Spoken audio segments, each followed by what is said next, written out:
Lords and ladies, kindly rise! Children, rejoice! Even the foliage decides to be red today.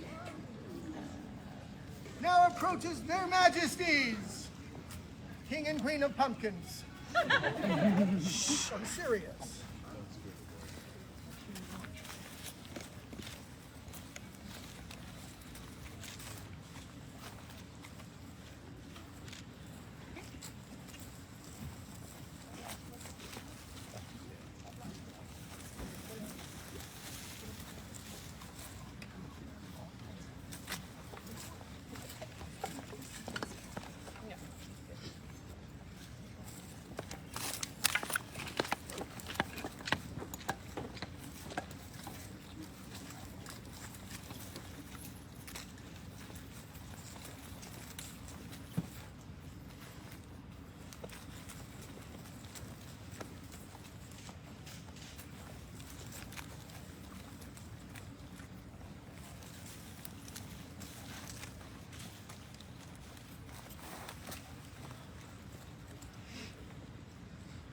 Good people, please take what comfort you will. Here resumes the court of their majesties. So did everybody have a good day? We're very excited to see so many people still here, to see so many people that came out to enjoy all the fall and harvest and Halloween activities. Spooky time. Yes, thank you very much. Their majesties invite before them all those for whom this is their first event or their first royal court.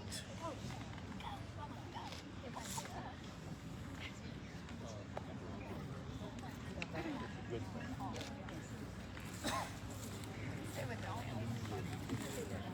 I haven't met anybody in days, and I'm not you. But hello. Your number is Tommy and Tucker. Oh, they're in the back. They're coming. All right. Okay, there we go. So we know who you. Okay. We will seek you out. Da-da-da.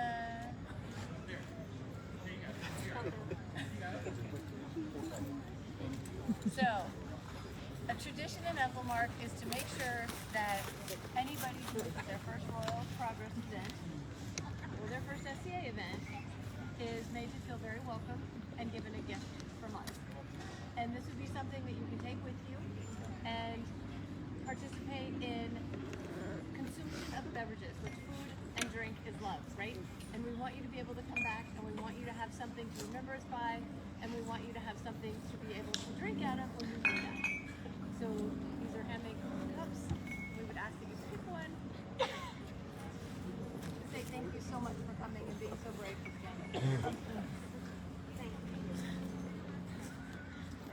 Thank you all for coming and being a part of this. We appreciate all. Very much hope to see you again. For our day's new friends in hopes that they return over and over again and become old friends. Vivas! Vivas! Vivas!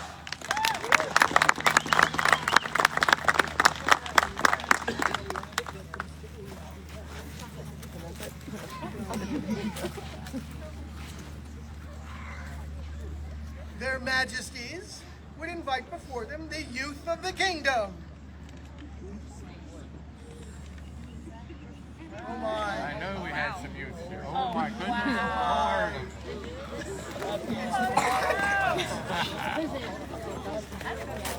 Lord. Did you guys have fun today? Yes. Is everybody looking forward to trick or treat later? Yes. So you all know what happens now. Yes. We're going to sacrifice an adult. We're going to throw them to you, and they're going to run for their very lives. I'm You're gonna going marble. to stalk them, catch them, and get it away from them. Bet. Okay, just make this on a who is our victim? Who is the victim? Who's the victim? Their majesties have decided to throw the Honorable Lord Bran to the wolves. Who's Brad? friend. I'm scared. You guys are in so much trouble. You can, but the You little just need to ones go are gonna pack have it. to I don't run, so you guys I'm fast. Be ready. I'm fast. 1, Oh, I'm fast. 2, your head start, 3, 4, and there they go.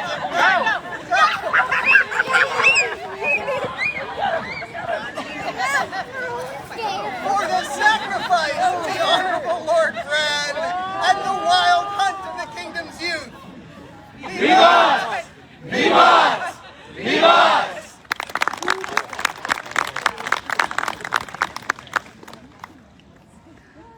Their Majesties would now be attended by Lady Electra, the event steward, autocrat, and the day's staff, including those marshals who have things to speak on.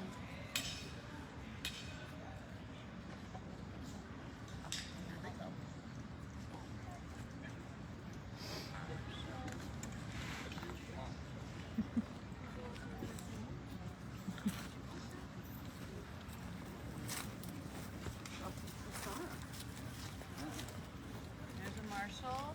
I know there's another marshal. Where's Salvador? Salvador. Sal. Oh, yeah, he's marshal. We have a, okay, we have it. Okay. Oh, yes. Yes.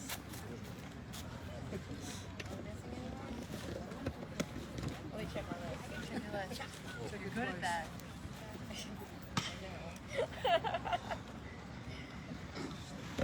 Well, thank you all for coming to this event. You really stressed me out with the parking, but we managed to make it happen. Oh, thank you. We had over 100 more people than we had last year, so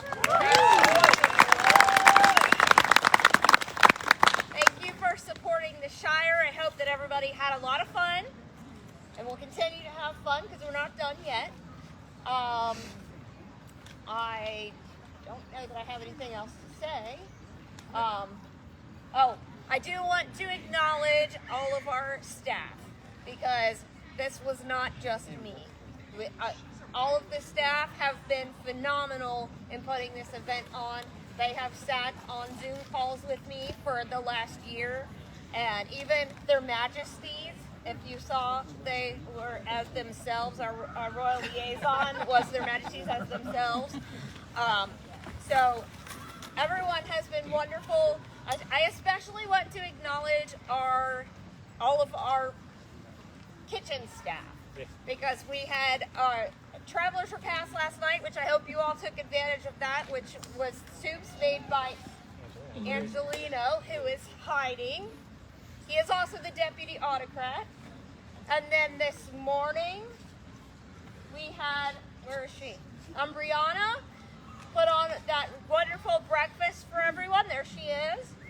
And then today for lunch, we had Duncan.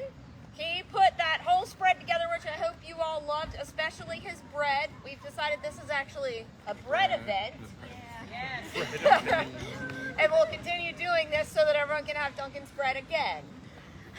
And then our feast staff is probably not out here because they're in there making the food, but Ariana is making our feast tonight again, and we have a wonderful kitchen staff in there. They have been in there working all day long, and I know it's going to be a phenomenal dinner tonight. So, with that being said, I will pass it over to, we'll start with Bruno for Heavy. So we had a great turnout for Heavy. We ran a buckler tournament this morning, and then did a headless horseman melee this afternoon. I think I tired out all of the fighters. If I didn't, then I'm sorry. But the winner of the buckler tournament was His Excellency Duke 10. I have a choice of prizes for you. I have a sax that I made by myself, or a mace, whichever you would prefer. Oh yeah. So, Thank you very much. thank you very much. Congratulations on the win. It was a handicap tournament, so when Duke Tim was fighting, if he fought an unbelt, he had to win 7 matches. The unbelt only had to win 2. So it definitely favored the unbelts, but he came out victorious. And on to Galen with archery. Hey, sorry, I had to get the prize out of my sporran. Didn't mind me. So we had a nice day for archery. Last year we didn't have any archery at this particular event, so we wanted to make sure that we had an archery tournament this year. We had the Zombie Pumpkin Tournament, where the Pumpkin King and his minions came out to terrorize the 4 archers that came out.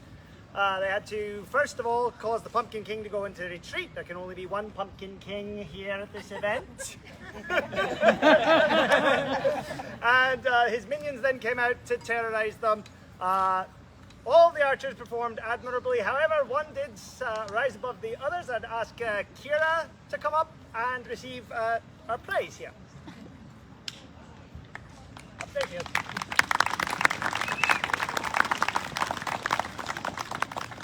Congratulations. Thank you. Hey, that's all I've got. Okay. So Lady Emma and Tristara for the family activities.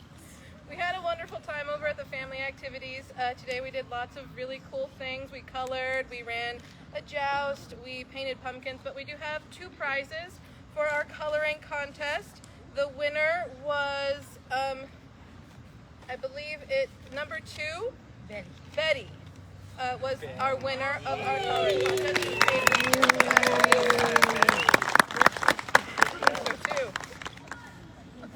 We do have a prize for her, so if anybody knows where she is or is the responsible adult. Mama's getting her. Okay. Dad's right there.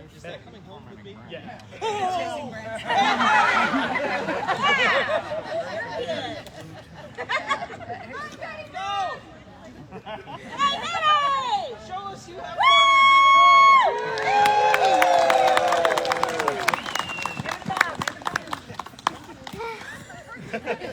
Congratulations.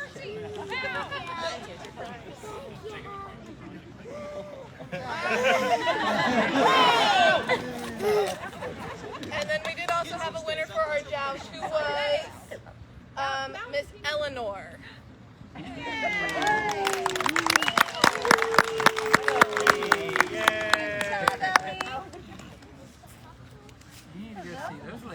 have a prize for you.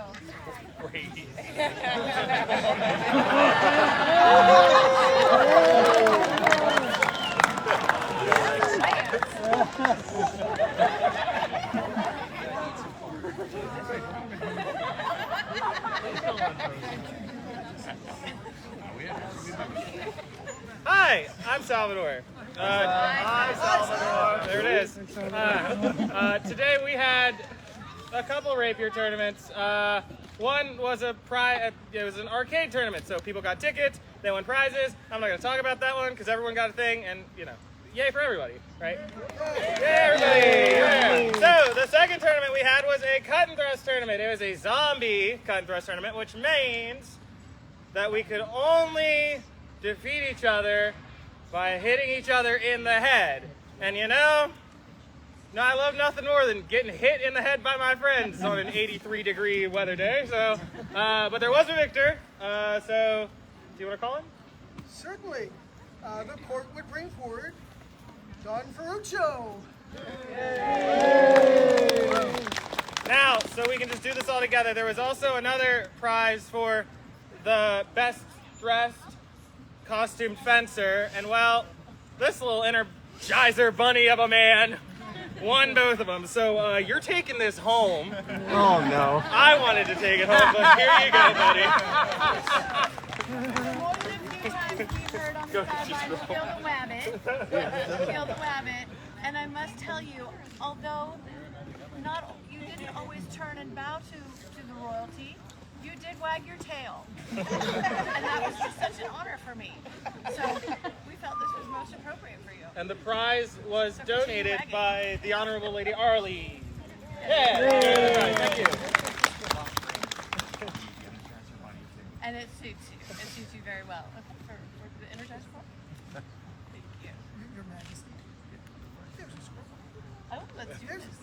scroll for that? There is a scroll for that. The time approaches, this autumn night, when the already dead comes back to fight. Darkness falls, sulfur lingers, they grip their steel with bony fingers. Men grab their blades and light their torches as they hear the return of ghastly horses. Leading the charge amongst the dead, a macabre horseman without a head. Fighters stood their ground, no time to rest. Only one brave soul would put the horsemen to the test. Our noble Don Ferruccio only retired once foes faded to ash and dust, not to be seen again until next haunting Hallows Eve. Well, they'll await another cut and thrust. This cut and thrust champion scroll awarded this 4th of October, AS 60 at Haunting in the Hollow. We should have an attribution on this. Scroll by Evie Cruikshank.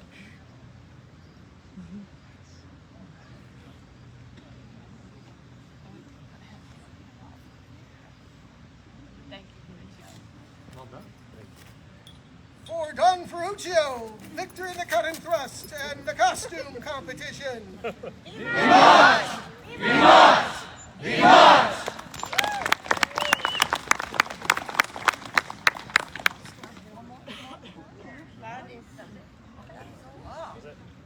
the marshals, the event staff, and all who competed, victorious or not.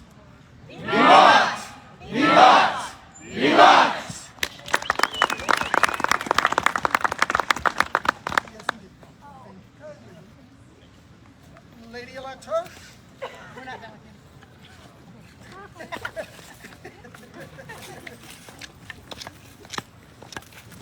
So, stay dry.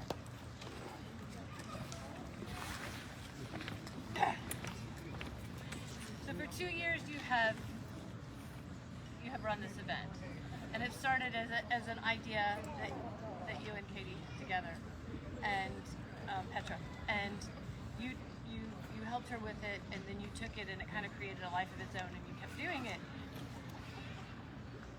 And now the time has come for you to leave our kingdom. It's sad. But I want to thank you for your service to Silver Glen.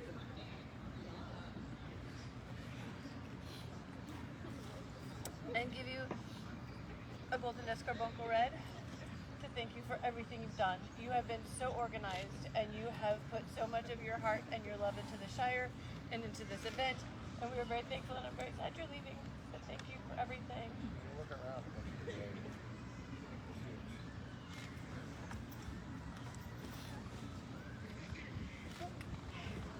It's amazing.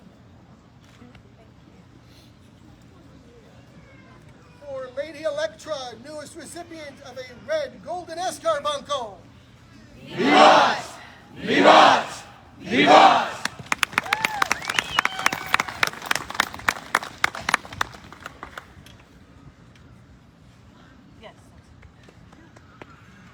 Their Majesties would call before them Lord Benjamin Hackwood.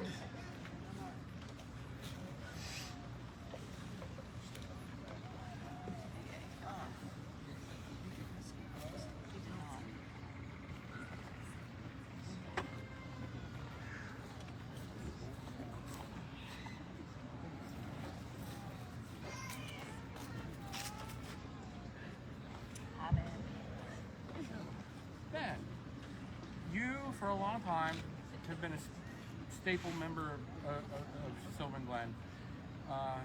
You have served as Knight Marshal.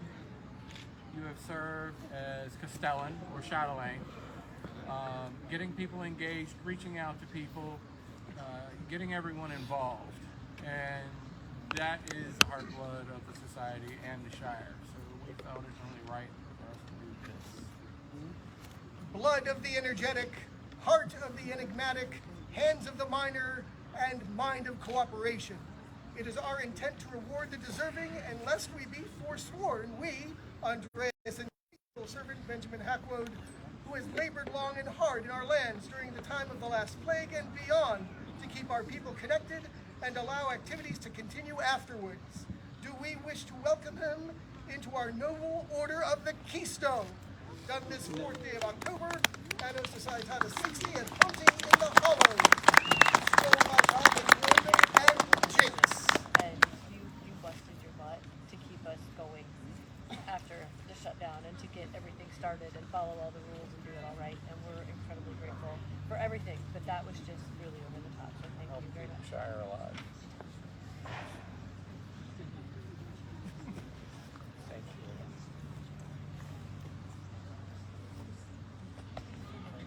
Thank you. For Lord Benjamin, newest member of the Order of the Keystone. Vivat! Vivat! Vivat!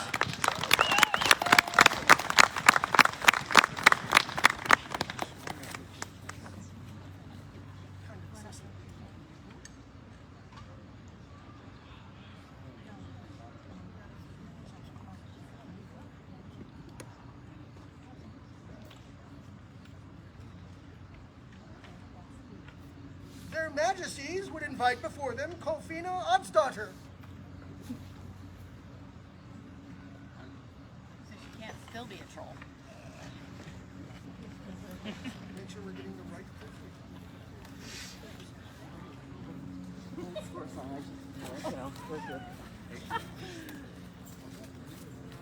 No sunshine from the sunshine.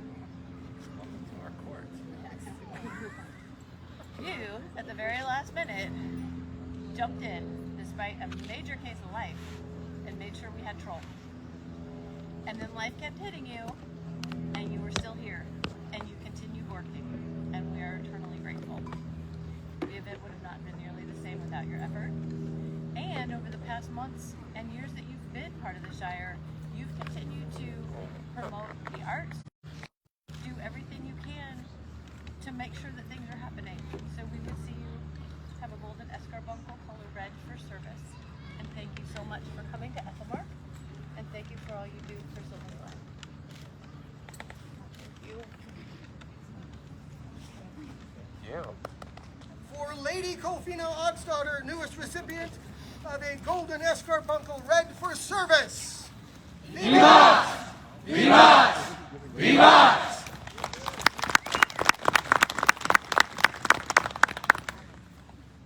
Their Majesties invite before them Baron Snorri.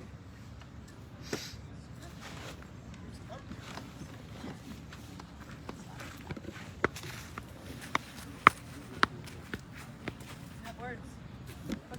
If I may address the populace. Good afternoon, everyone. We once again had a Triune Tribute Largesse contest this afternoon. The winner was, I don't know, are you Mistress, Magistrix, Magistra, Fede? Magnifica. Magnifica Fede! Where are you? Coming. Hey! Magnifica Fede entered a lovely set of hand-painted award medallions on faux amber. Very lovely, very unique. As thanks for your gift, we have for you your choice of, please hold this, silver made by His Majesty's hand mostly. Pick the thing you want. Gemstone there if you don't want Viking stuff. Up to you. We're Though. trading amber for silver now. Big old ring. Thank you. Thank you very much for your contribution. The Royal Treasury thanks you. Very much. Thank you. Thank you. For Baron Snorri and Magnifica Fede. Vivat! Vivat! Vivat!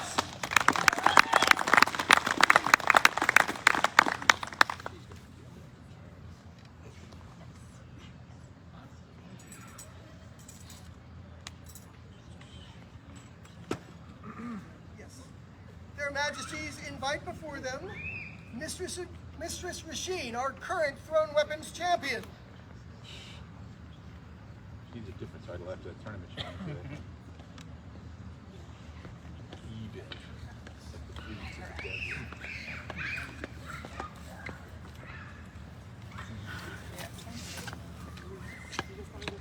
You had an amazing tournament today. Oh my gosh, that was fun. I'm sorry we had to leave early. Oh, you're good. The screaming It got better. There's a video. Oh gosh, okay, we have to watch that. Do you want me to Please. go ahead? Okay, so we had a tournament, well, 2 tournaments to determine the next Kingdom Thrown Weapons champion. I decided to do a preliminary tournament because I figured there would be a lot of interest. We actually had 15 throwers come out, which is amazing. So yay, good job, guys. I was gonna pick the top 5. There ended up being a tie, so I picked the top 6 to compete for Kingdom Thrown Weapons champ. And when that was all said and done, we had a 3-way tie. So we had to do a tiebreaker. And do you want to announce the winner? Do you want me to? Go ahead. Oh, all right, Meinolf. The Honorable Lord Meinolf.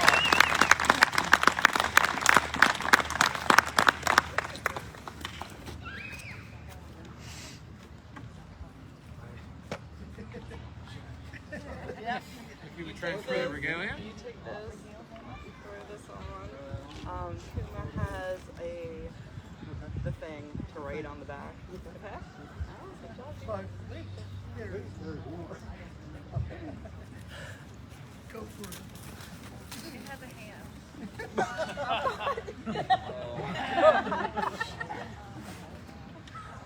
Perched in the shadows in the crisp fall air, where spectral mists swirl round ancient oaks, listening to the ghoulish whispers echo through the hollows, so waited the Honorable Lord Meinolf for his prey. Sturdy axes and sharp knives would be used with unearthly precision to show their skill at bringing all manner of foes to heel in the service of their sovereign. Such skill shown today gives cause of the mighty King Andreas III of his name and his gracious Queen Callista, whose beauty outshines the harvest moon, to name this keen warrior Ethelmark's Thrown Weapons Champion. Done this 4th of October, AS60 at their haunting in the Hollows. Artwork by Master Angelino the Bookmaker. Do you need a hand with that? That was kind of cute.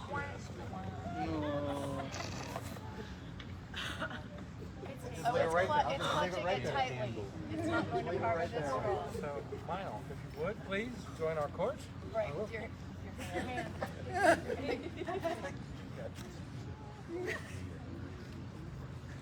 For the service of Mistress Machine and the future service of the Honorable Lord Meinolf.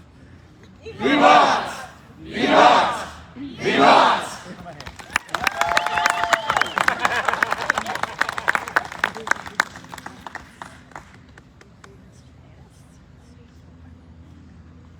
Their Majesties would be attended by Baroness Antoinette to speak on the ANS. Hi. Hi. No, you are.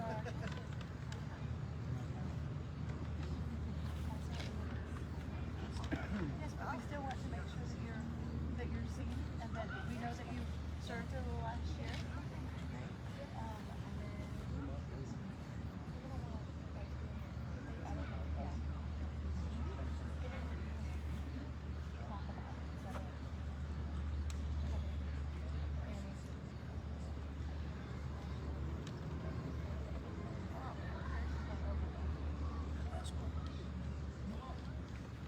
Oops. I can talk a little bit. Yeah, well, let's call Maggie. ANS Minister. Thank you. Their Majesties would call the Honorable Lady Maggie, ANS Minister.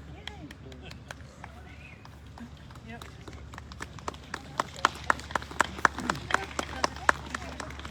Yes, you did. And it was wonderful. I did display with you.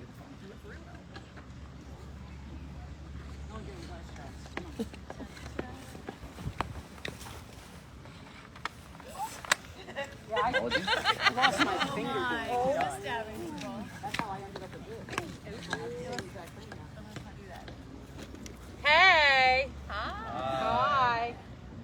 So we had an ANS tourney, and we had 10 entrants.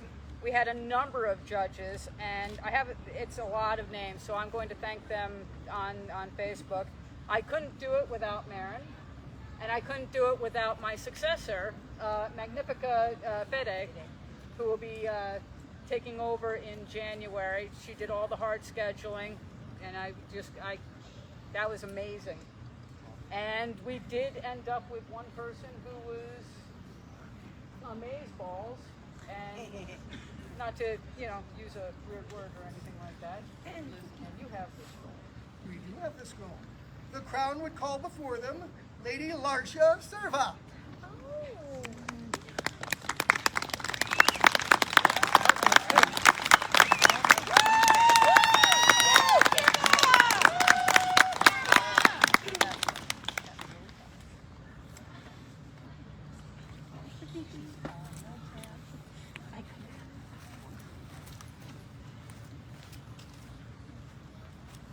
Hello. Congratulations. Yes. Churning fumes from alchemist's cauldron, pigments that glow with an unearthly light, threads that bind like enchantments, and fermented concoctions to evoke great visions of the future. Creations born from the mind, made real by the skilled hands of Ethelmark's great artisans. The works presented here are no phantom's illusion, but are born of hours of learning and skill built over time. We, King Andreas and Queen Callista, do recognize today a champion from amongst the many traits of talent that Ethelmark has to offer. And so we declare that our own Lady Larcia Serva will be named as our Arts and Sciences champion, celebrating their skill and imagination this day at our Haunting in the Hollows here in the Shire of Sylvan Glen, done this October 4th, AS 60. And the scroll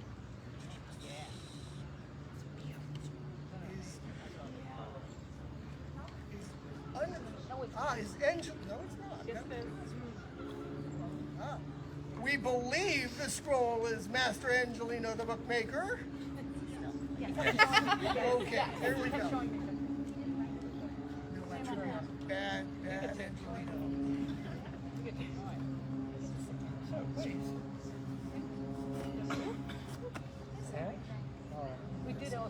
We also had a populace. Yes, Populace Take choice. your place in our court.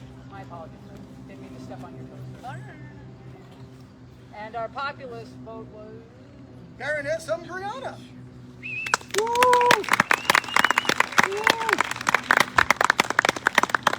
I have a gift for you.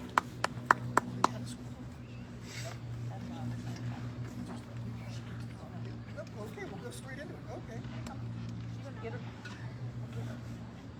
Let it be known to all gathered within our Shire of Sylvan Glen that by the voice in favor of the populace, the most worthy competitor, Baroness Umbriana Campana, has been chosen as today's Arts and Sciences champion, populace. In token of this honor, we do bestow upon them this award of popular choice for their skill, craft, and noble endeavor, done this October 4th, and of Societas 60, in witness of the assembled company at our beautiful Haunting in the Hollows. And I also have a personal. Scroll by Lady Genevieve. Her first scroll. Wait a Yes, minute. first scroll. First scroll. This is very exciting, and we thought you would especially. That's awesome. We'll be hugged all around. Well done. Thank you. Thank you. And congratulations. Wait. Let's do it this way. Skip down the aisle. We're gonna skip down the aisle. For all who competed in the arts today and our new and old champions. Vivat! Vivat! Vivat!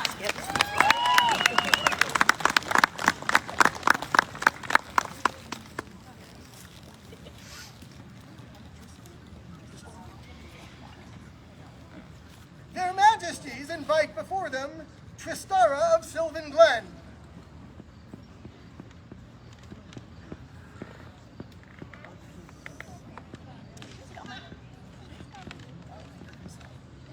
I've got it. Her husband's got it. Okay.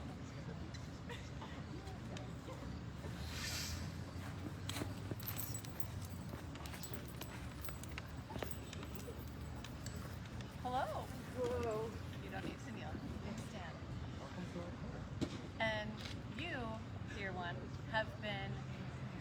heavily involved in our children and our youth and our family program at this event for the last 2 years. You came in like a whirlwind, and you have made our Shire Day in the Park happen. You have brought all of the things. You have organized and assisted with our youth activities. You have become an integral part of Sylvan Glen. And we think it's only appropriate that you now are part of our nobility.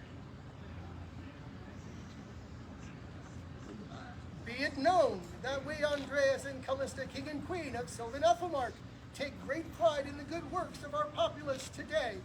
Today, we then wish to recognize Tristara of Sylvan Glen for her dedication to our shire and to our kingdom. We have witnessed her dedication to the youth of our kingdom and her willingness to step forward and organize and orchestrate this day in the park for the Shire of Sylvan Glen. For the service, we would thus award her arms, done by our hand this 4th day of October, AS 60 at Haunting in the Hollows in our Shire of Sylvan Glen. Scroll by the Honorable Lady Astoria.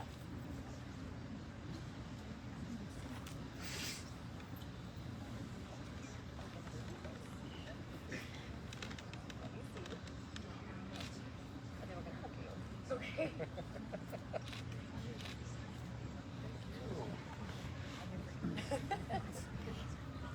For Lady Tristara of Ethelmark. Vivas! Vivas! Vivas! Thank you. Appreciate it.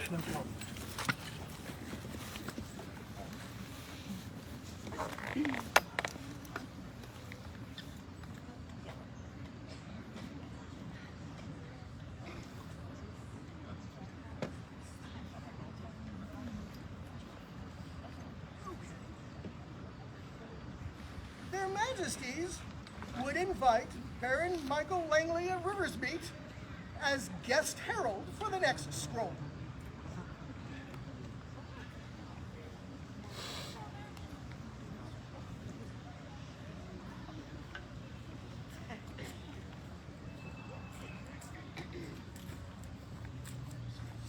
Your Excellency, welcome to our court. We are here, you are quite the herald. Your Excellency, perhaps you'd join me right around.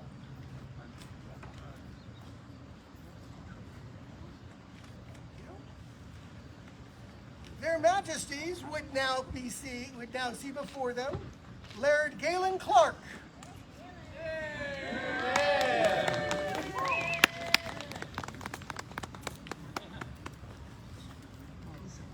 That weapon out of there.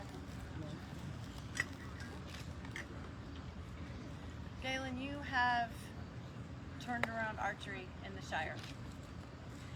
And you've become a baronial champion in our closest barony. And every week, unless there's thunderstorms, there's archery practice. And we're grateful for that. We're grateful for you becoming a marshal. Not to mention, we had more than a few people come to Pendic and tell us about your abilities and prowess on the field in killing opponents with your combat bow. So we feel it's only appropriate to do this. Darkness falls across the glen.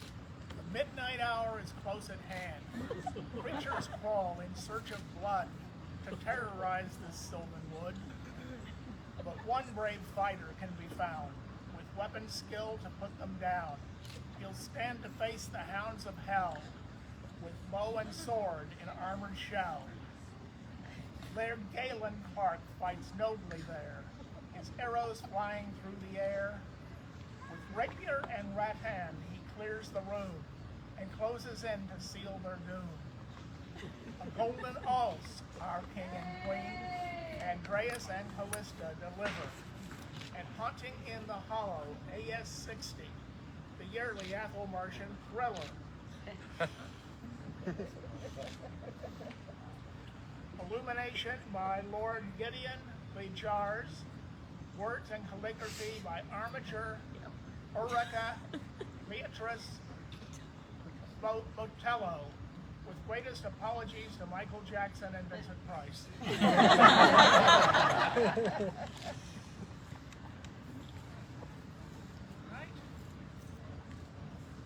Thank you.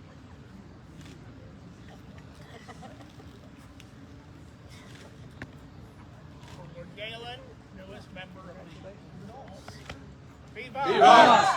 Vivas! Vivas!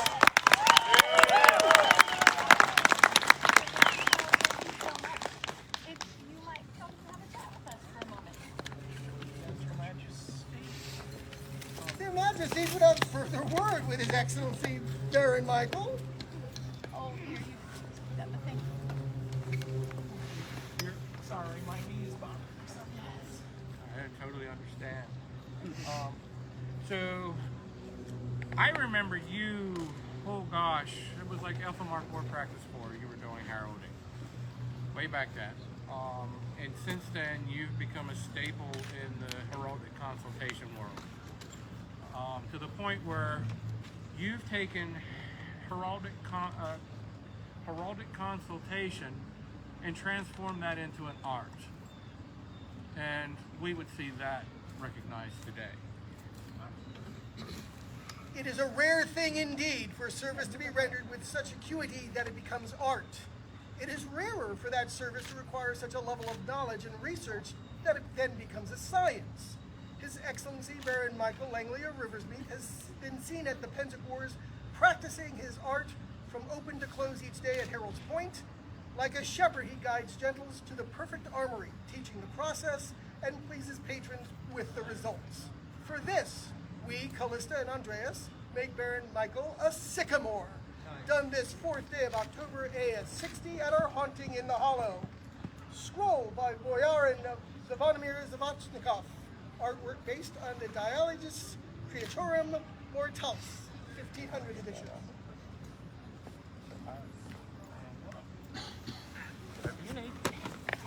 There you go. No. You are okay. You're fine. Thank you. And that's a rare We thing. win. We win. Thank you. Thank you so much. For Baron Michael, Ethelmark's newest sycamore. Vivas! Vivas! Vivas!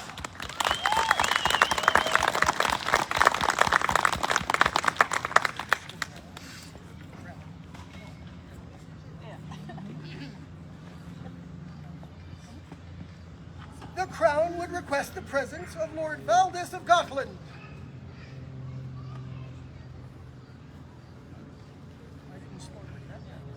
No, I didn't see him. He may be. There he is. You didn't slaughter him, but he's choking on it. Oh, yes, you did. Yes, you did.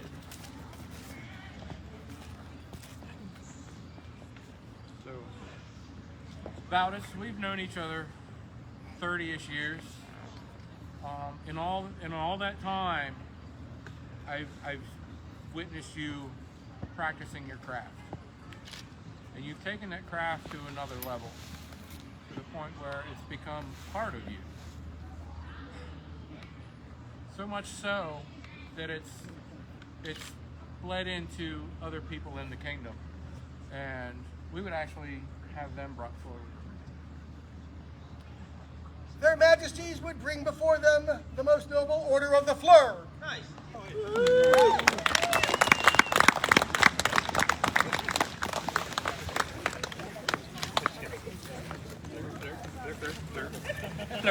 Sir.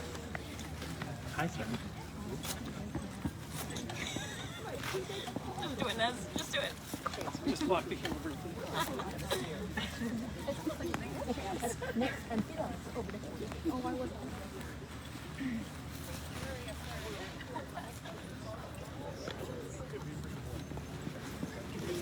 Hear these words, Hallfolk and Hearthkin.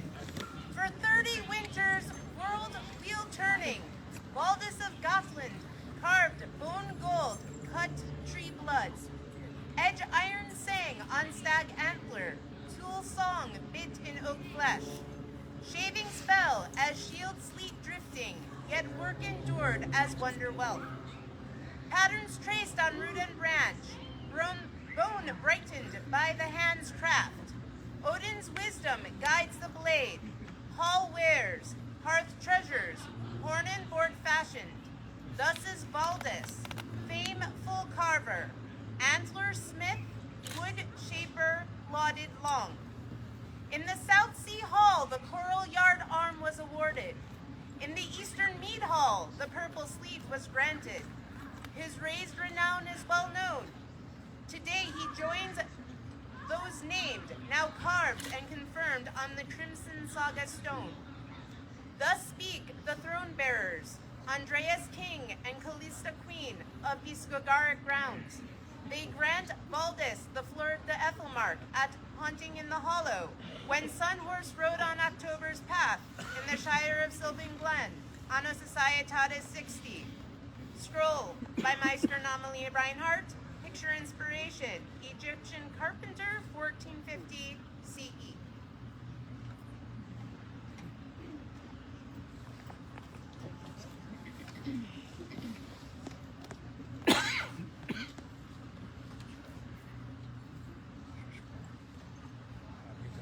Join your new order.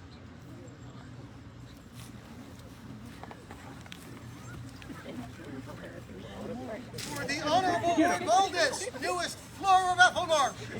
Vivas! Vivas! Vivas!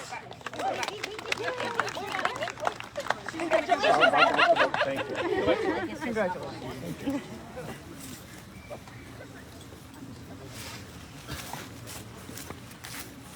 Their Majesties would request the presence of the Honorable Lord Bran of Lavada.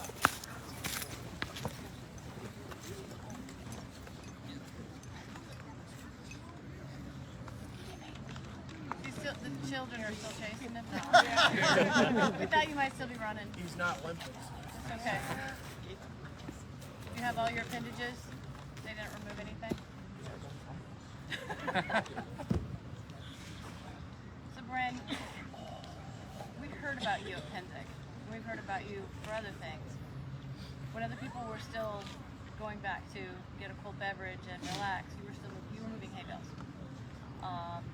When things need to be done, you do it. You pick things up, you move them. What needs to be done that maybe other people don't see, you see. So we would see fit to issue you a golden escarbuncle red for your most valuable service to the kingdom and to Penzic. Their Majesties would now convene the most noble order of the chivalry.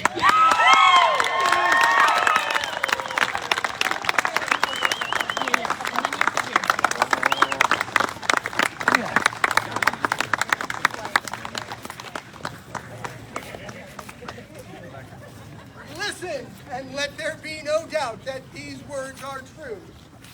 Brando Labrada is a steady and formidable rattan fighter and has gained great renown for his honor and prowess on the melee battlefield, while simultaneously making his opponents better fighters simply through grace and gallantry. He consistently and quietly lends a hand to set up the list field at events and freely gives up his time to other fighters in need of his guidance. His remarkable skill with the rattan and inspiring heart as a man have earned him the deep respect of the populace and captured the attention of the Order of Chivalry. Thus, having consulted with the Order and being in absolute agreement with them, based upon their own account, Andreas and Callista, King and Queen of Sylvan Ethelmark, demand that Bran be given a writ to contemplate becoming a knight of the realm and return at a mutually agreed upon time and place to consider induction into the most noble order of chivalry, proclaimed on this day, October 4th, AS 60, at Hunting in the Hollows in the Shire of Sylvan Glen. Words by Baron Itzhak Ben Simone, calligraphy and Cadell by Baroness Umbriana.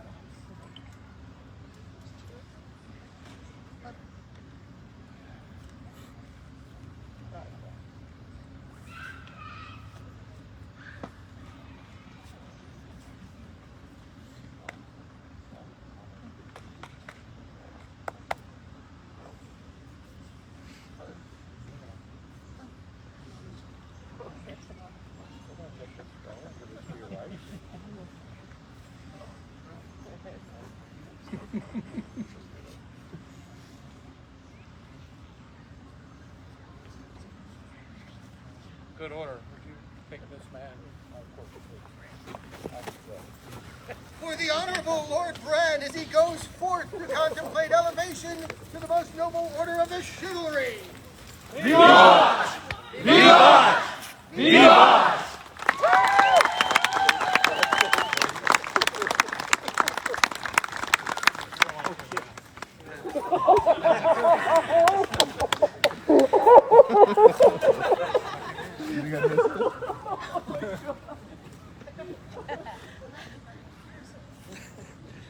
We won again. We're not keeping scores. They're having a party back there, but we still have things to do. So While they're going on. going on. While they are celebrating, their majesties would conduct business with Baroness Abby Rose.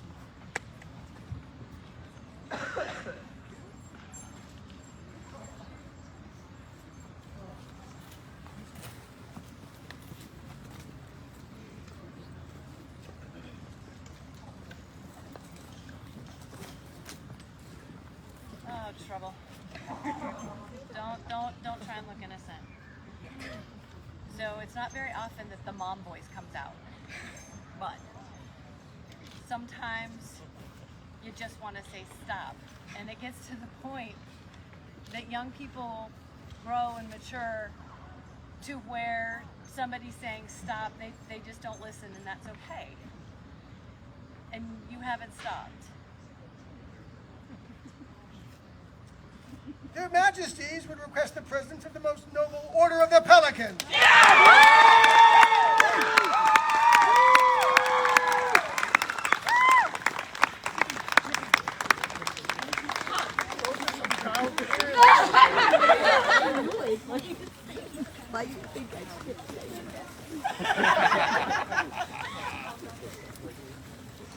Let it be known that on this 4th day of October, Anno Societatis 60, at the second celebration of Haunting in the Hollow in the most hospitable and spooky Shire of Sylvan Glen, we, Andreas, sovereign of the Sylvan Kingdom of Ethelmark, through skill and might, and Queen Callista, consort and inspiration of love and beauty to the entire realm and its people, would speak of and summon before us our most noble, loyal, and industrious subject, Abby Rose. Service and those who serve are the lifeblood of the kingdom, and indeed the entirety of the known world.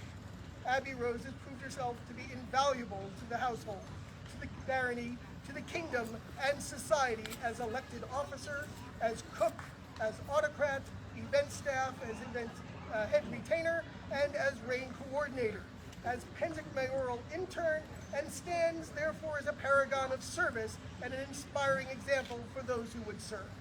For these reasons, we would see her efforts recognized. Therefore, do we command her to go forth to contemplate induction into the most noble order of the Pelican, and to present herself to us with her answer at the appointed time. So do we set our hand and let our will be known. Scroll by His Grace to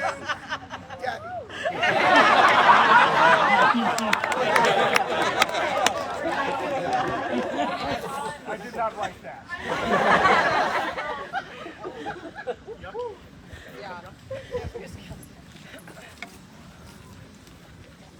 For doing all those things.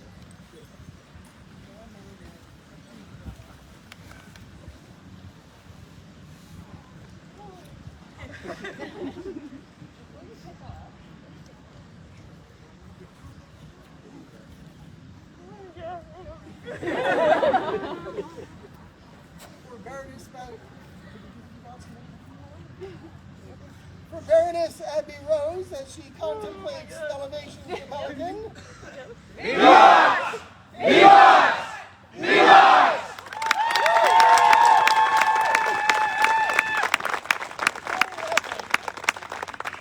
However, their majesties would also conduct business with Baroness Caradine Biscayne.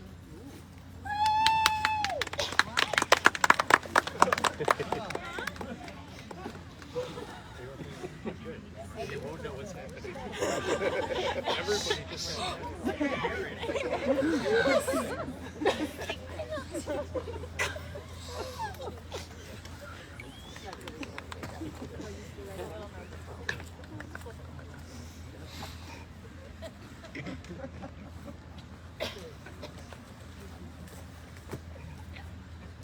Excellency.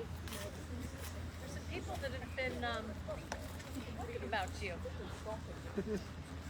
Well, you've been chasing fencers all around the Barony, the Shire, and for years you have kept things alive and running.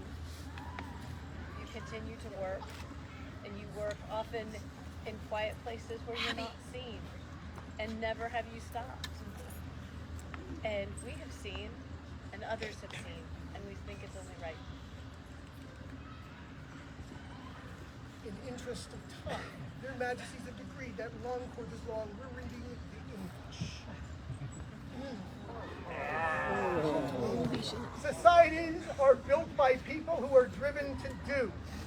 People who are willing to lead, to create, whether that be food, art, or a myriad of other things. People to administer, to manage its accounts, to record its histories, to clothe its populace. It takes people to defend it against its foes. It takes people to support those even that do all of these other tasks, but then there are the other individuals, those that cannot be satisfied with only one task, and instead crave more. Individuals to whom the needs of the many are their priority, who find fulfillment in doing all of these tasks and more. Individuals who do not know the word quit.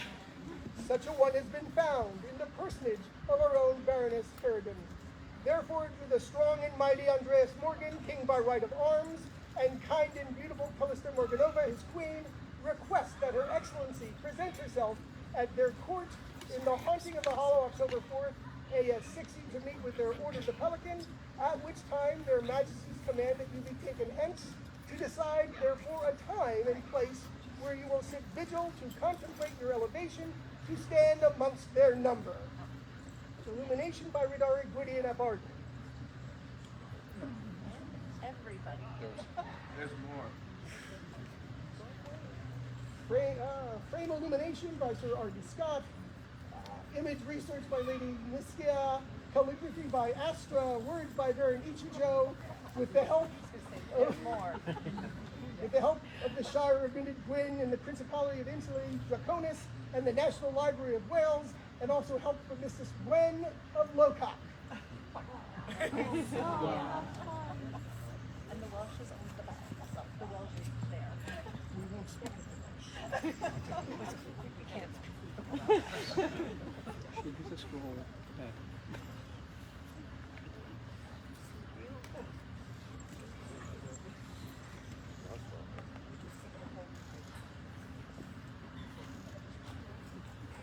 For Baroness Caradwen, as she goes forth to contemplate elevation to the most noble order of the Pelican.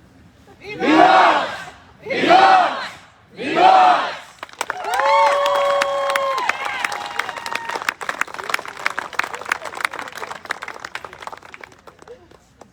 Over, if you would take these ladies Elsewhere. Yeah, fly, you fool. Meanwhile, would invite before them the Honorable Lady Rondaid Alvensdottir. I have to stay right here. You go there.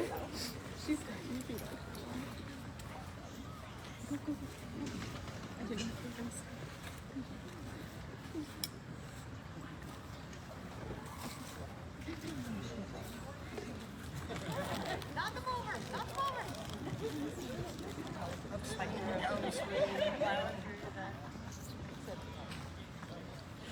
There's a little congestion on 50. You're going the wrong way on a one-way road.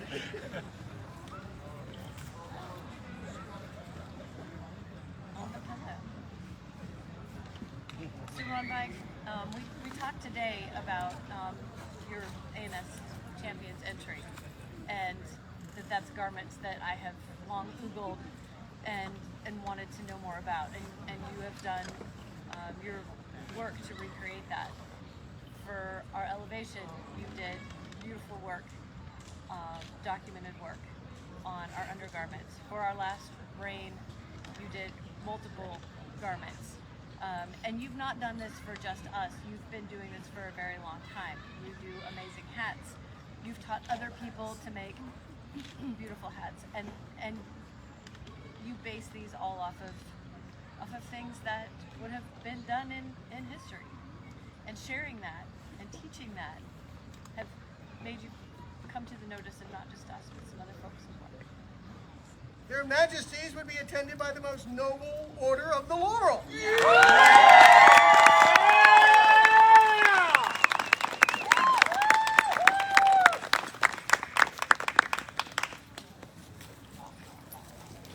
There's a needle and thread whipping to and fro upon a cloth of gold. Then comes the pearls and embroidery swirls. That trim choice is so bold. The seamstress turns a handsome hat.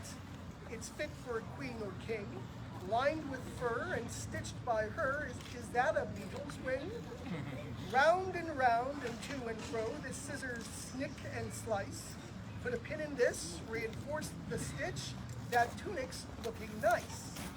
We, Andreas and Callista, king and queen of Sylvan Ethelmark, in happy accord with those of like minds and skills, wish to number Ronsvig amongst our most noble Order of the Laurel at a time during our reign to be considered as mutually agreeable, done by our hand this 4th day of October, AS 60 at Haunting in the Hollow, in our shire of Sylvan Glen.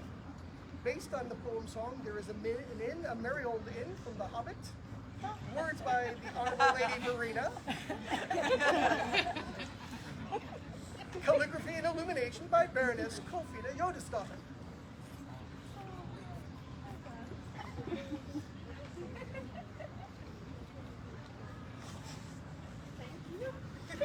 No, thank you. Our kingdom is.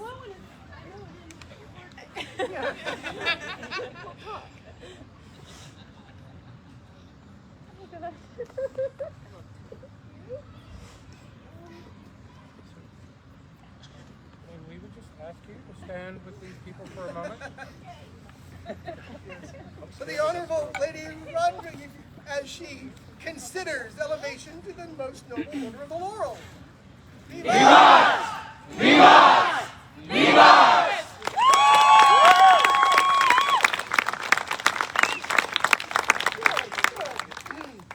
But while we are still assembled, their Majesties would also like to speak with the Honorable Lady Marin O'Cadla.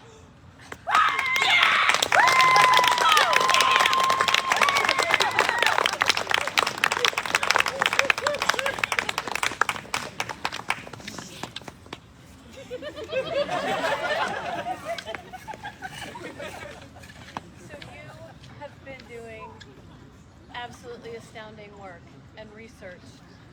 I had no idea that tailors use dolls to share their wares, their work with people. This has been going on for a very long time, and over time, your work has progressed and has caught the attention of this order, and we see only fit. Hear us, Sylvan Ethelmark. Before us stands Marin O'Cadla, who brings before us so many small and precious things. These facsimiles of humanity that show us both the minuteness and magnificence of creation. In these precious objects, we look upon them and are contented, for we know now that all manner of things shall be well. For there is a force of love, art itself, moving through the universe that holds us fast and will never let us go. We, Andreas and Callista, king and queen of these Sylvan lands, so clearly moved by this soul blessed by love and art, command our Marin O'Cadla at a time of mutual satisfaction to sit vigil, to contemplate induction into the most noble Order of the Laurel. Done this day, 4th October, AS 60 in the Shire of Sylvan Glen, at Haunting in the Hollows 2. Scroll by Magister Casimir Zalesny Istras de Scala. Text adapted from the Revelations of Divine Love by Julian of Norwich. Image from the Museum of Digital Deutschland, 18th century, artist unknown. Not just your dolls, you look like you came out of a book. So thank you. Thank you so much, beautiful, and for sharing all that you do.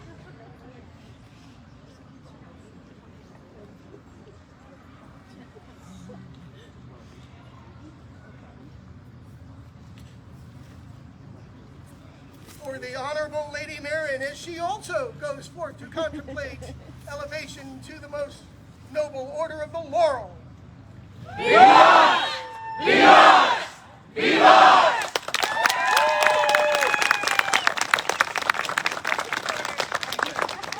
Ladies, to the back.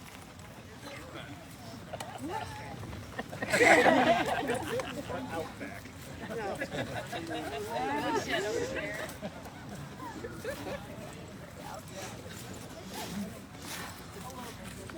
Y'all are teachers to Jimmy.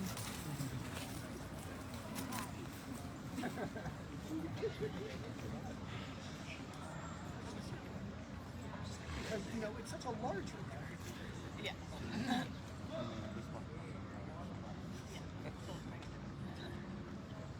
Their Majesties would call before them their most noble order of the mark and those vigilant still awaiting elevation.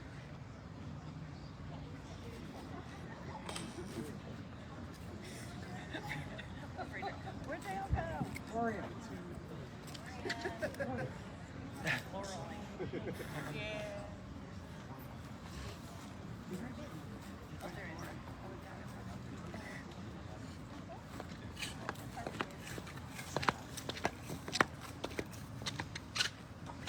So good order and vigilance. We invite you to make it a little bigger.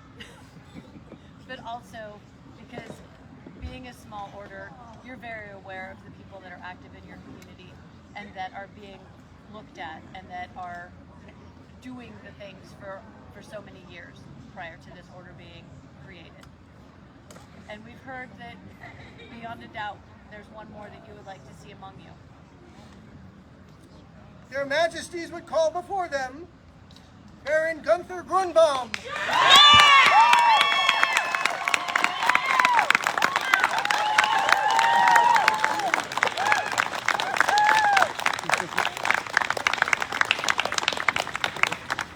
Your Excellency, please.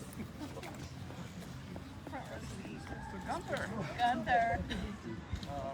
Yeah, so we saw what you do today. That's kind of why you're here. And this order has approved of our decision. And a whole lot of people, Yes, have been the telling kingdom us about has been speaking very loudly. very loudly. So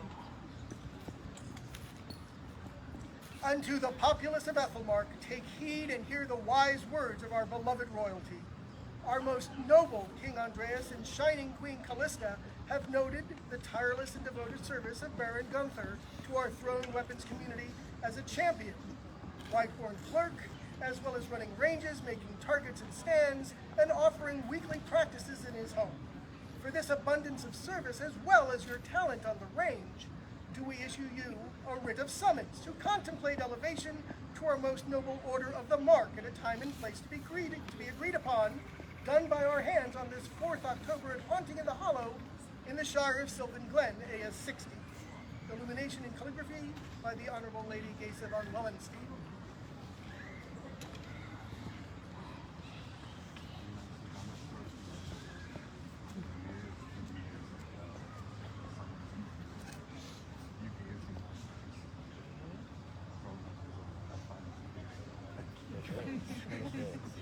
And I would also say that thrown weapons, coming into the SCA with 7 children, there's not a lot you can do with a whole passel of kids, a herd, a tribe. And thrown weapons was where we found our home. Liam. We had littles throwing stars, we had littles throwing mouse hawks.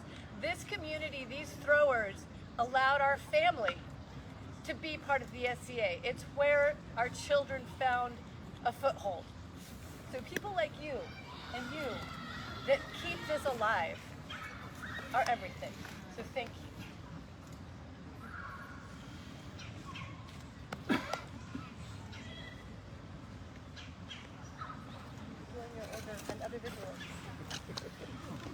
For Baron Gunther, as he goes forth to contemplate elevation to the order of the mark. Vivas! Vivas! Vivas!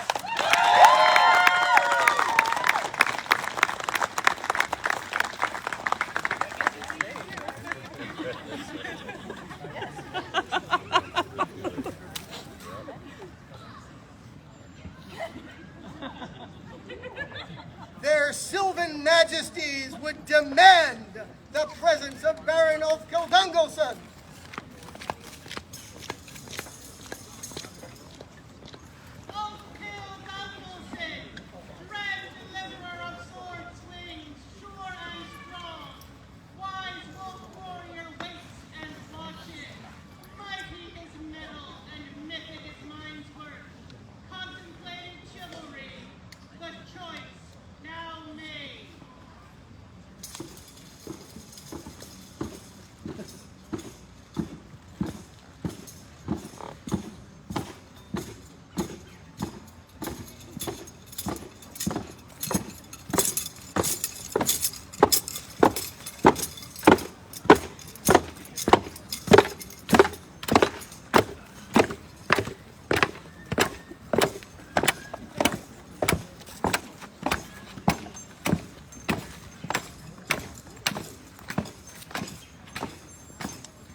Attestations of the people. We would. Is there a royal peer who would speak for this man? Your Majesties, I am Duke Tyndall, and I would claim that right. I address your populace. You may. It is often said that the nobility, the royalty within the SCA gets to rule because the populace believes. The populace belief is built on the foundation and support of our peers that lift us up. This man is my peer, and today I would speak of what I think is the most important chivalric virtue, humility. It is easy to see prowess from across the field, but this man embodies humility. This is a man who will set down what he is doing so that he can help you. This is a man who literally puts others in front of himself so that they may succeed first. This is a man who would lift up our society to make us better.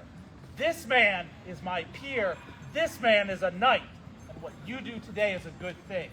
Thank you, Your Majesties. Thank you. Is there a member of the Order of the Pelican? I am Duchess Riona Nee Rose, member of the Order of the Pelican, and I will speak today, with your permission, about something that Ulfkill holds near and dear to his heart. Pie. For many years now, our families have had dinner dates at Wegmans to talk about projects, catch up, hang out, and usually about halfway through, Ulfkill wanders over to the bakery and comes back with a pie. Now, it's important to understand the love this man has for pie. I cannot overstate it. In his world, Asa, pie, everything else. So he comes back with pie and he invites everyone to have some. Sharing something that he loves, even though it means less for him. Much like the honey he collects each year from his hives, shared when he learned Murdoch wanted to make some mead. Like his garb that has been lent to those attending their first event so that they may fit in. Like his strength in doing the manual labor of setup and teardown. Or his vigilance, ensuring that his friends and family are safe. He will sacrifice his wants for the benefit of others because he knows life is not easy and that sustenance is important. He understands, for this, he understands the virtues of honor, courage, and kindness because he lives them every day. Like the pelican who bleeds to feed her young, Ulfkill shares his pie. Thank you, Your Majesty. Is there a member of the Order of the Laurel? Ooh, that's me. Hi, I'm Zaritza, and I'm bringing visuals. Your Majesties, may I? Please. When I joined the SCA over years ago, I was told, don't talk to Husfarhaga, they're just a fighting household. I'm very glad I didn't listen to that person, because I got to know all the people on this belt. Did you know we have an embroiderer, a scribe, an armorer, a storyteller, embroiderer, and sewer, a historical researcher, a potter, a teacher, a leather worker and woodworker, and this man, who when his wife wanted to give goods to the king and queen, he said, it's not good enough that you just give it to them, I will make you a chest. I will research it and build it, and it will look great. There is not a doubt in anyone's mind here today that this man belongs right here on this belt. Yeah! Thank you, Your Majesty.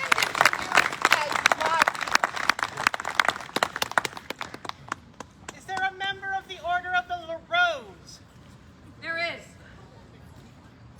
I am Kirill, Countess Ethelmark, Premier Rose of the Sylvan Kingdom, and I would speak for this man today. At Pennsic, there is a tournament that is very dear to me. It's the tournament for the roses, and each rose is allowed to sponsor one fighter and one fencer. Ulfkel chose me, and I couldn't have been more, I don't have a word, and I know lots of words, but I'm pretty emotional today. Perfect. Ulfkel is perfect.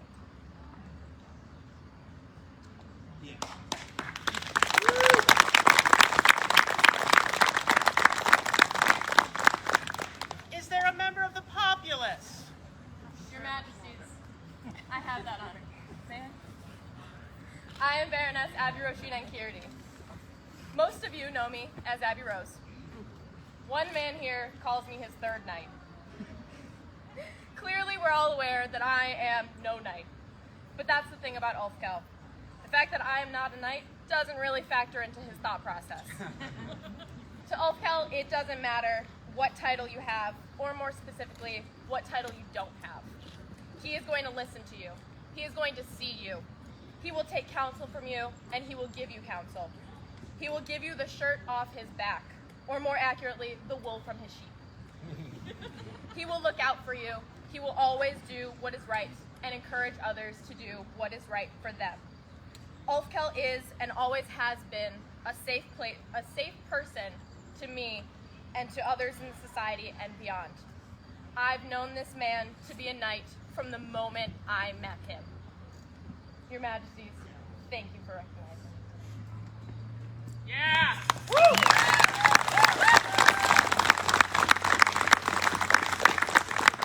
Is there a member of the Order of the Chivalry?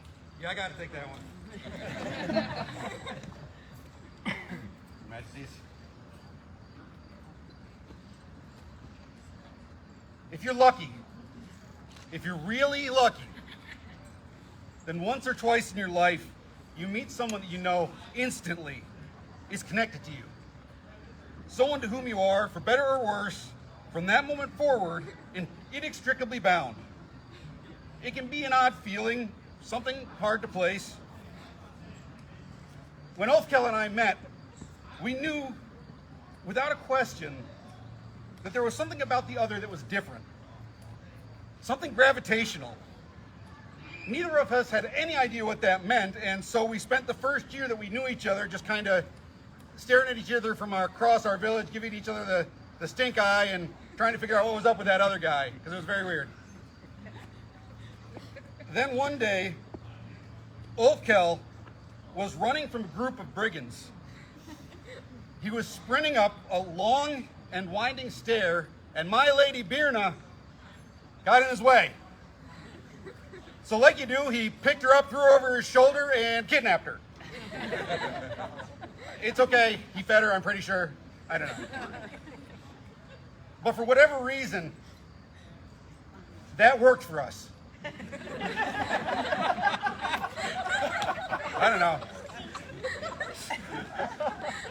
We've been inseparable since.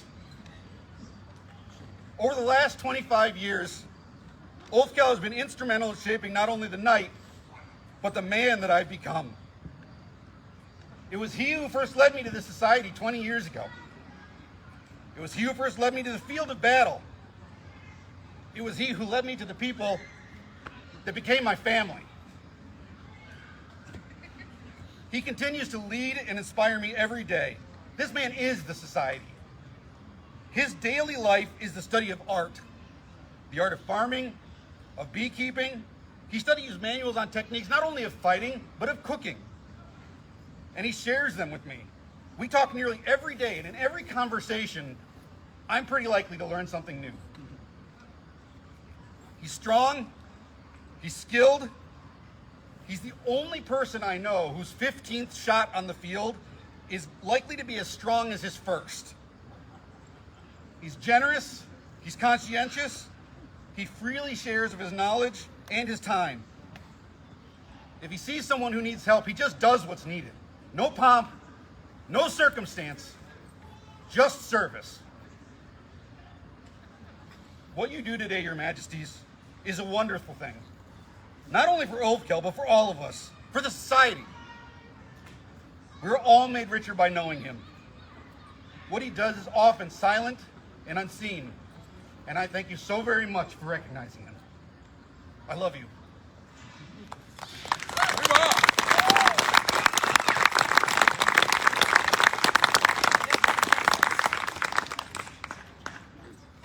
Is there a Murdoch who would speak for this man? Your Majesties, I'm Duke Murdoch Bane, Master of the Laurel, Master of the Pelican, Knight of the Society's Sworn Ethelmark. It's not just hubris, there's a reason. This man weighed and measured what he was looking for in a knight. I am honored to say that he chose me. Fine. He came to me and asked to be my squire. And I said, I do a man-at-arms first, so we both figure out whether we can stand each other, because there's a difference. What's the difference between a man-at-arms and a squire? Man-at-arms say no. Man-at-arms can say no. That's the big difference. We got along very, very well. You set yourself on the path to being a knight, but before you took that red belt, I became a pelican. So you're not just a student, I couldn't tell where a student of a knight, but now a pelican. More to absorb. We traveled along the road, I became a laurel. More was expected of you, and I was already expecting so much of you. Then the rains came, and you stepped up. Good populace, Your Majesties, by any test, by any measure, this man is a knight. This man is a peer. He is definitely my peer, and I will set him against any peer the society has to offer. Thank you.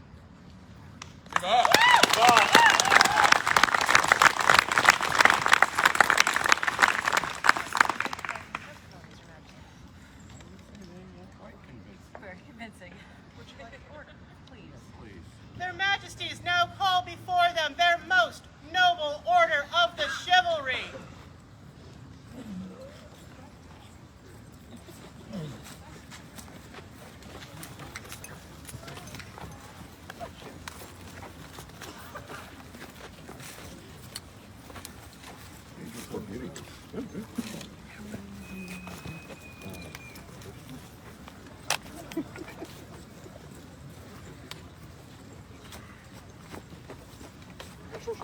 I'm so sorry. What do you mean? I get you late, so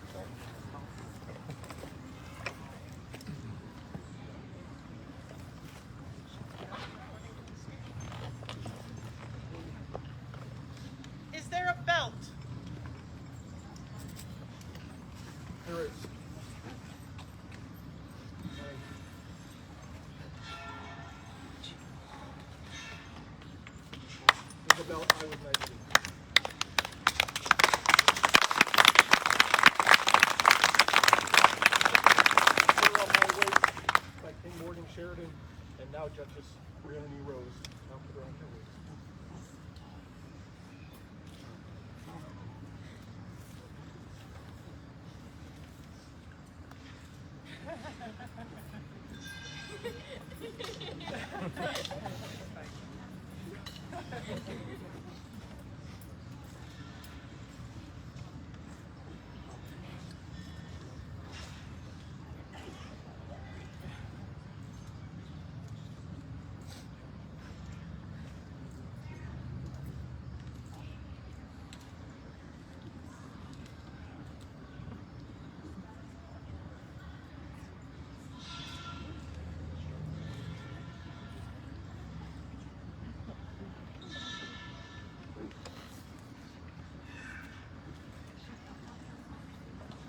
Is there a household belt?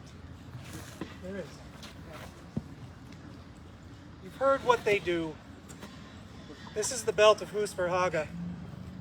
Started by Earl Ingvar the Dismal, first king of Ethelmark, followed by Murdoch Bane, Sir Wulfstan Huskarl, Sir Magnus Tyndall, Sir Beatrix Krieger, Sir Tharsal Solanagua, Sir Lotharius Quiet Sigmundus, Zvonimir Zavochikov. Now you.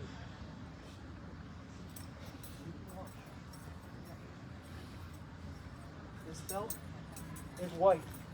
It is a sign of purity and virtue. It does not have stains on it, but the stains of hard work, of good and noble people.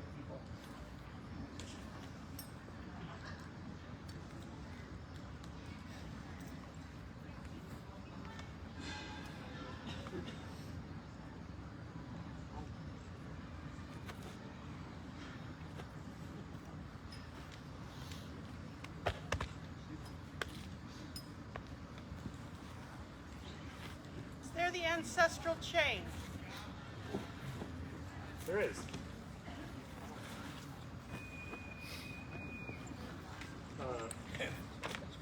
I have Dan Danson, the currently newest Knight of Aethelmark. This chain has been worn by about 80 people, and I'm going to read all their names. Hope you're all ready.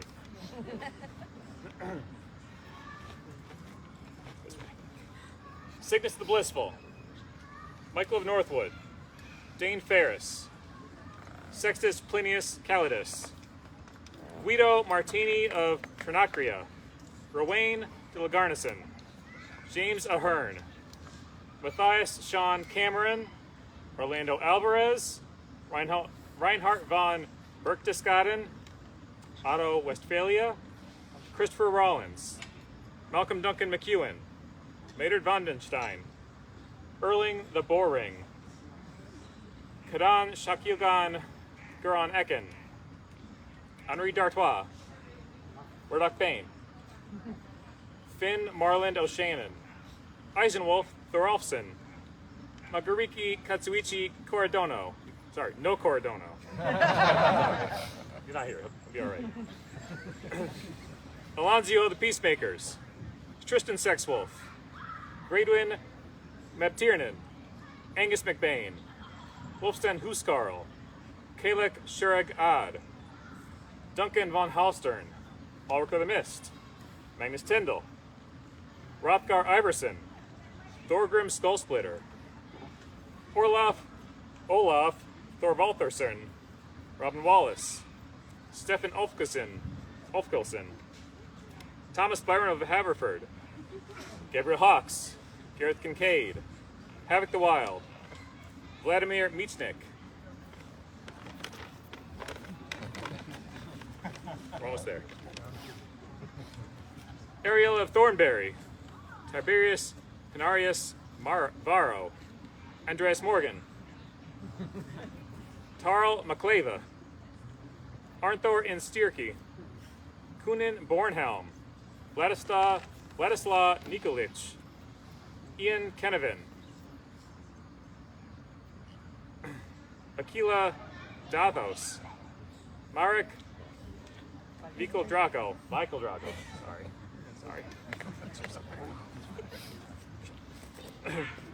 Morgan of Rye, Beatrix Krieger, Ulrich von Schwartzberg, Thorsal Solanaga, Dominic Moreland, Madison Marai, Hagar the Blushing, Oliver Sutton, Sid Hio, Arden Scott, Boars of Rouen, Tiernak MacCathail, Bodin the Lost, Lotharius Qui et Sagamundus, Guillaume Lenoir, Reese of Miles End, Gwydion ap Arden, Zvonimir Zavodchikov, Lothar Hugeman, Angus the Bull, Bjarki Ricartherson, Carlos Sanchez de Burgos the Tiny, Tiberius Hostilius Malleus, Jacob Martinson, Roland of Willowbrook, Torstein Riefjebjoter, and I, Hafton Danson. Is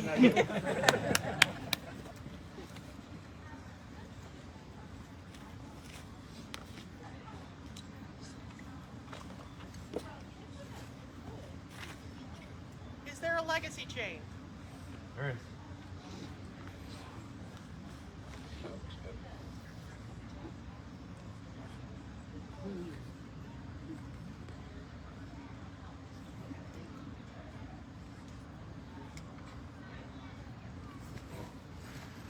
Are there spurs? There are. The spurs in period were worn by all knights so that they may spur their horses into battle when they were afraid. A knight is defined by doing the difficult thing when it is easiest to just allow it to continue unimpeded and allow those to exist as they were, rather than doing the difficult thing when it is difficult, so that they may aid, shield, defend, or protect. That is what defines a knight in our society and in the ideals of what is chivalry. May these spurs take you where you must go when there is doubt. But I know for a fact that you don't need spurs to get you where you need to be, because you have done so much without them. Be careful where you sit down. Don't sit down. Is there a cloak? There is.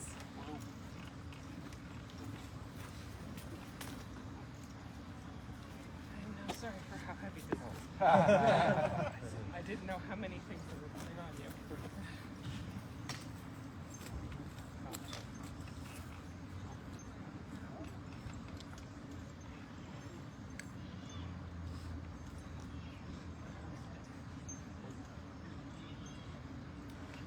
You're sitting in the back going, well, it's nice.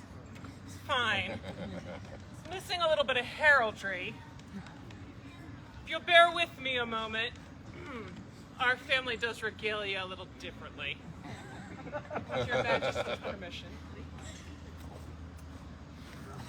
You know Ulfkel and I. My name is Asa Helgafstadr Ethrotikana. And if you know Ulfkel and I only in the SCA, you know us as Norse on the weekends. You may not know that we are also devoutly heathen. Norse heathen. Unlike some of the knights before me who have had historic knights to base themselves on, the Norse didn't have a lot of knights, but they did have a warrior class that my husband has followed in the footsteps of for many years. And so, I would like to tell you tonight about the Ofednar and about this man, who many have told you of his virtues, but I know him a little better than most. And they thankfully were brief, so that I could give you a little bit of history.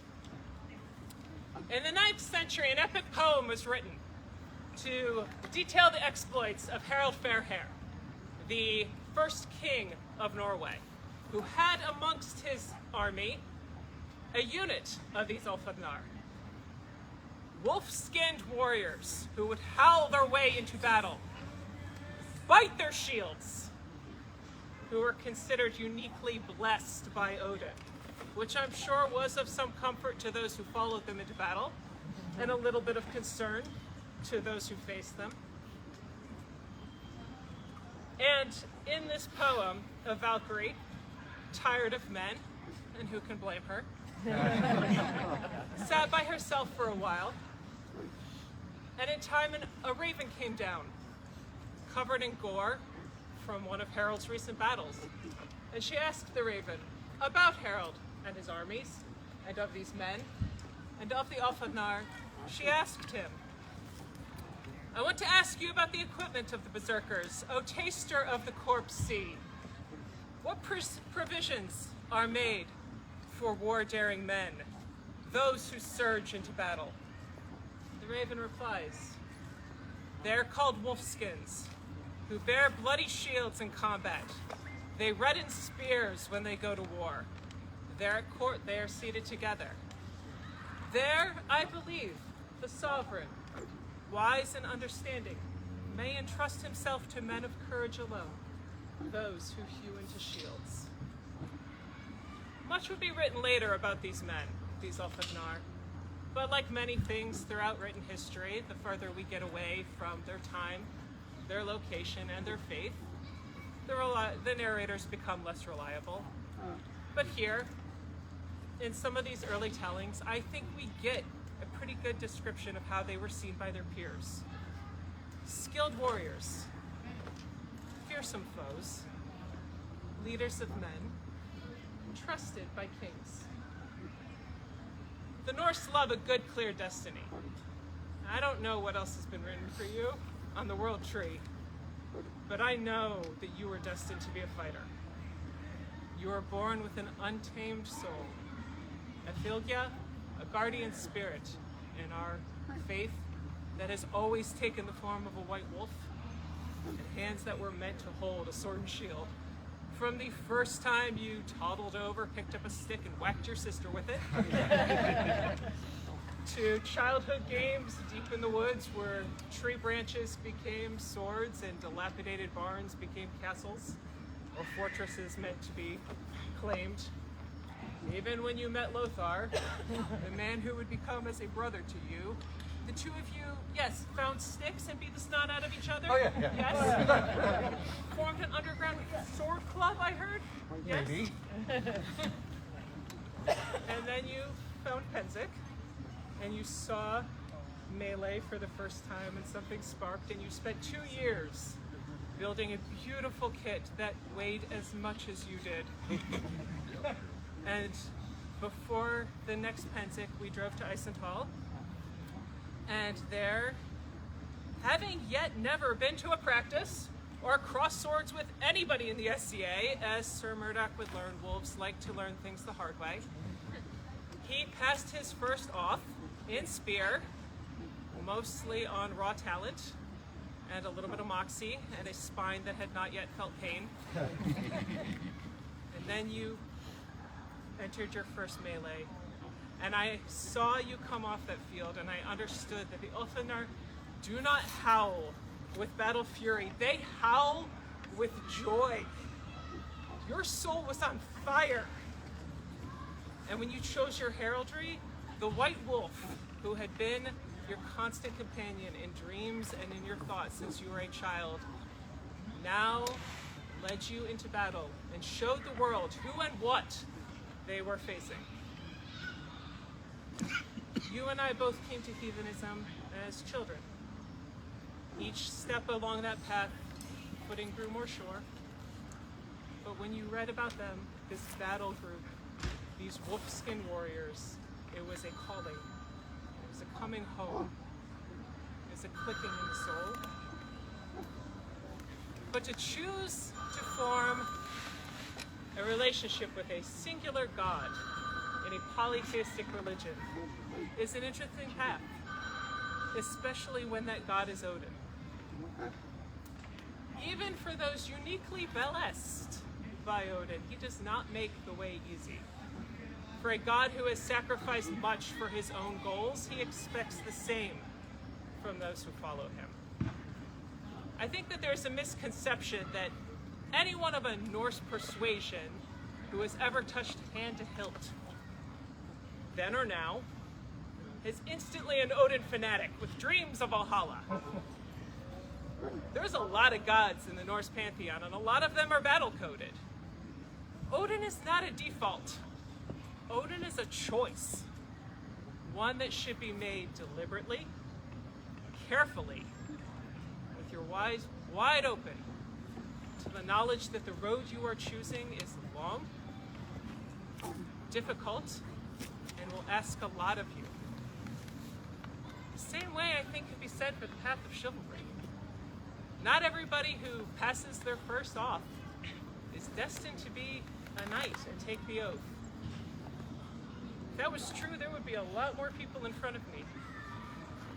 In the same way, I think taking a squire's belt is a choice that should be made carefully, deliberately, and with eyes wide open to the knowledge that this road will be long, difficult, and will ask a lot of you.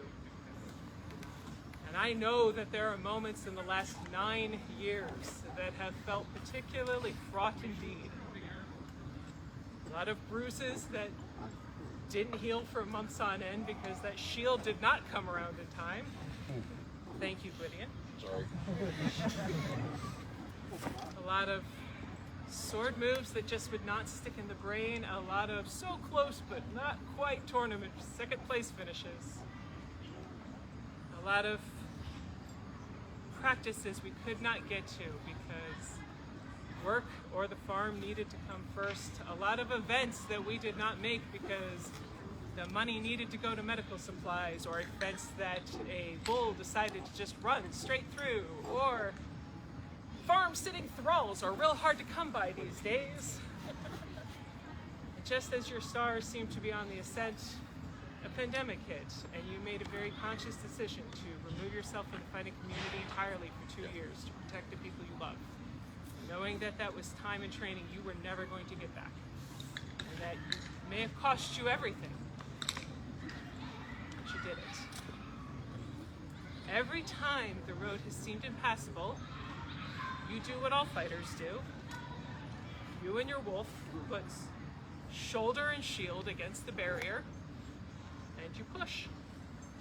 Even if the ground you gain is only in inches, you still move forward. And so, today when you rise, you will rise the Knight of Ethelmark, and it is only fitting that when you do so, bedecked as befitting an elfin, so that your peers know you as knight.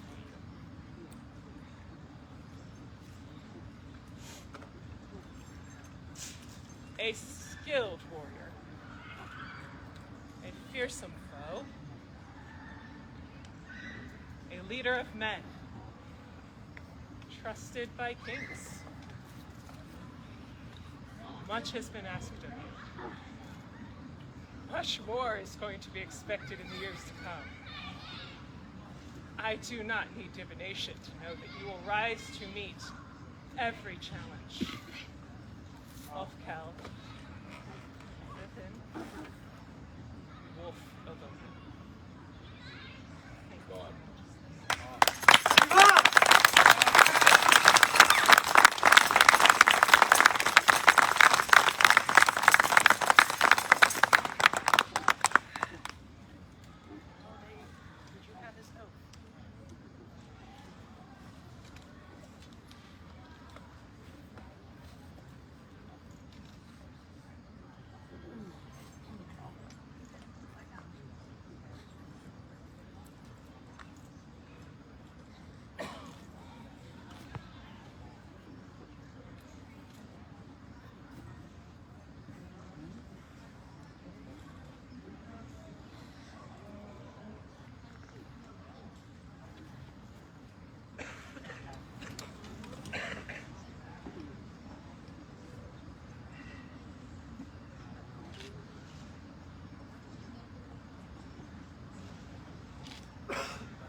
we, Andreas and Callista, king and queen of Sylvan Ethelmark, would induct him into the most noble order of the chivalry.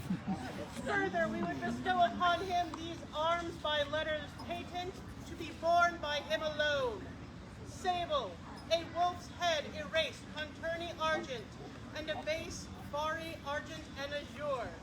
Done this 4th day of October on a Societatis 60. So be it. Scroll is by Murdoch Bane. Viva.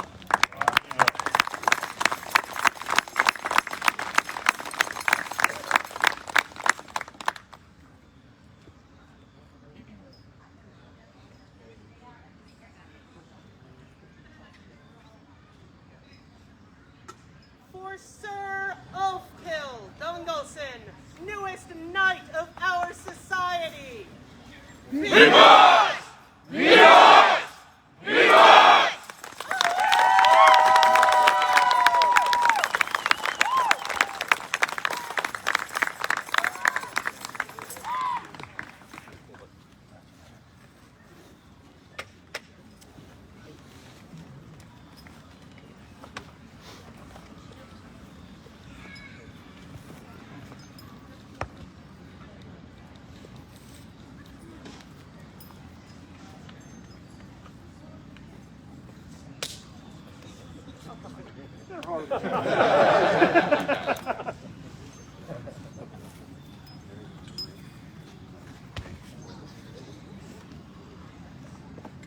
Slide them over. We can take them to the back. To the back.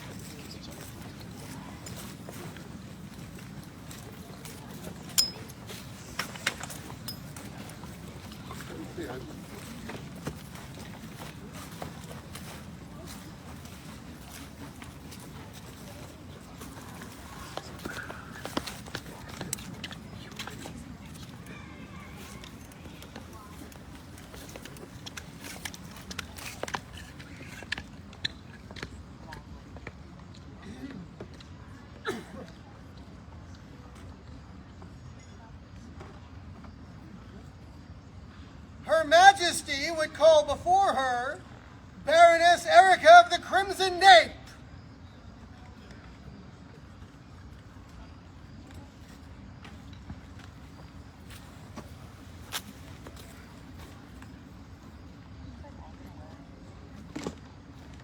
We might have to have somebody wrangle her. She's just wandering aimlessly.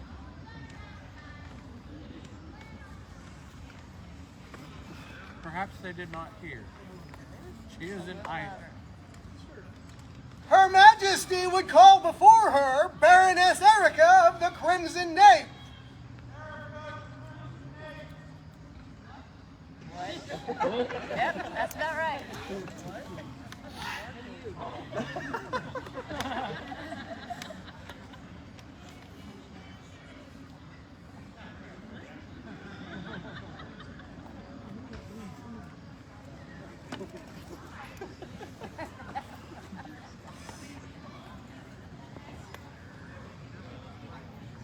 What did you do, Erica? What do you want with me? You talk to me all the time. What did I do now? Well, that's the thing. You do all the things. And when things need to be said, you say it. And when things need to be done, you do it. And sometimes it's easier just to step back and let you do it, so we do. But you're always doing, and you're always standing up for what's right, and looking out for other people, and making sure they're seen. Inspires me.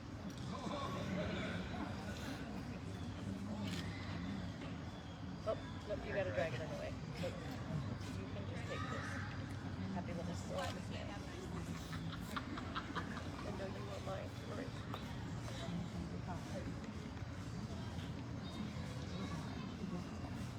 For Baroness Erica, Her Majesty's inspiration of the day. Viva! Viva! Viva!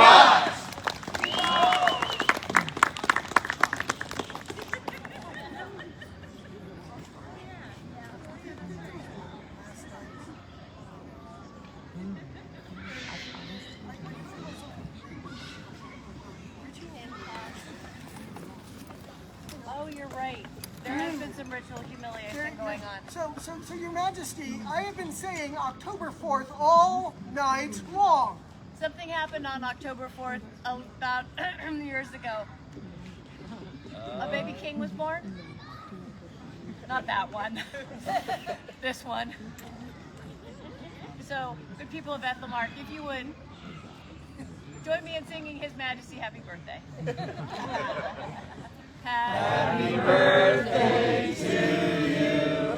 Happy birthday to you. Happy birthday, dear Dad. Happy birthday to you.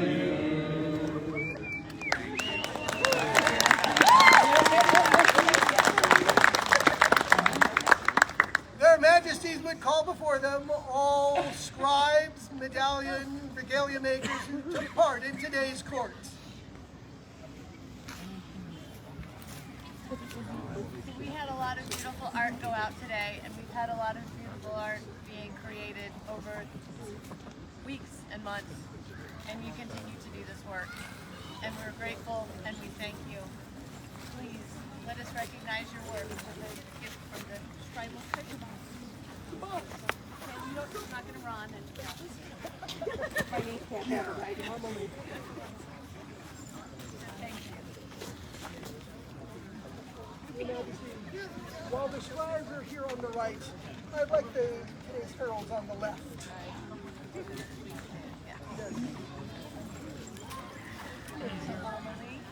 We don't have Yitha.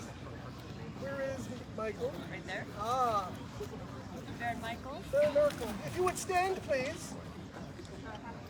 Take a bow. And thank you to our heralds for the day.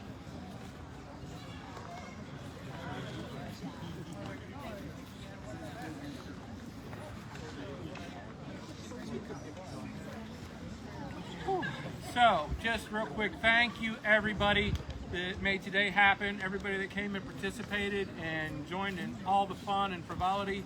We're very much looking forward to a feast here in a little bit. Trick-or-treat. And trick-or-treating before that, for the young people, and I guess those who are young at heart. So, and thank you all. Everybody that's been telling me happy birthday all day long, and then just now, it really touches me. Thank you. There being no further business, this court of their majesties is now closed. All rise.